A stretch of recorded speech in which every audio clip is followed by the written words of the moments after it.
کہ میرے نزدیک امام مہدی پیدا ہو چکے ہیں، ان کے ظہور کا وقت قریب ہے۔ 1962 میں عالم عرب میں ایک بچہ پیدا ہوا ہے کہ جو وہاں کا نقشہ بدل کر رکھ دے گا۔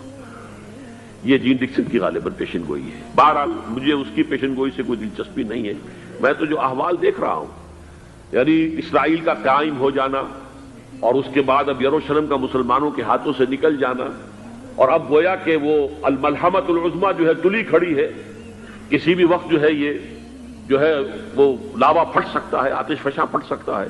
تو یہ تمام حالات ایسے ہیں کہ جن کی وجہ سے میں سمجھتا ہوں کہ ایک تو جو قرآن مجید کے اشارات میں نے آپ کو بتائے، 14 صدیاں 14 دن میں چاند کا پورا ہونا، والقمر اذا اتسق، 14 دن میں 14ویں کا چاند۔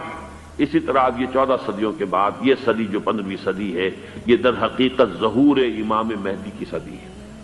لیکن یہ کہ امام مہدی کی حکومت قائم کرنے کے لیے کون لوگ آئیں گے؟ عرب جو ہیں وہ اندر سے کھوکھلے ہو چکے ہیں، عیاشی نے، دولت نے، پیسے نے، دولت، پیسہ، عیاشی، اس کی وجہ سے کھوکھلے ہو چکے۔ یہاں میں آپ کو 2 حدیثیں سنانا چاہتا ہوں۔ سنن ابن ماجہ کی روایت ہے حضرت ابو ہریرہ سے رضی اللہ تعالی عنہ، قال قال رسول اللہ صلی اللہ علیہ وسلم اذا وقعت الملاحم بعث اللہ بعثا من الموالی هم اکرم العرب فرسا واجودہ سلاحا یوید اللہ بہم الدین، رواہ ابن ماجہ عن ابی ہریرہ رضی اللہ تعالی عنہ۔ جب ملاحم کا دور شروع ہوگا تو اللہ تعالیٰ اٹھائے گا ایک لشکر یا لشکروں پر لشکر موالی میں سے۔ موالی کون ہے؟ عربوں نے جب فتح کیا تھا اس پورے علاقے کو خلافت راشدہ کے دوران، اور پھر وہ لوگ جو ہے، ایک رائے تو یہ تھی کہ انہیں غلام بنایا جائے سارے آبادیوں کو، لیکن یہ کہ حضرت عمر کا اجتہاد تھا، اس کے مطابق جو ان کو غلام نہیں بنایا گیا تو وہ موالی کی حیثیت رکھتے ہیں۔ عربوں میں دم نہیں ہے، موالی میں سے لشکر اٹھیں گے کہ جو در حقیقت حضرت مہدی کی حکومت کو قائم کریں گے۔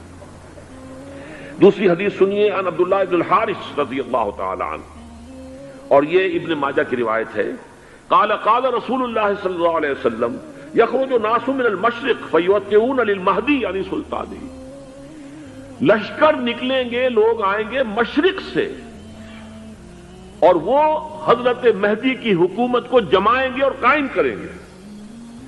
اب ذرا نوٹ کیجئے کہ جزیرہ نما عرب کے مشرق میں کون سے ملک ہیں؟ 3: ایران، افغانستان، پاکستان۔ یہ 3 سالڈ مسلم ممالک، مسلم آبادی اکثریت۔ ویسے تو یہ کہ آگے ہندوستان میں 20 کروڑ مسلمان ہیں،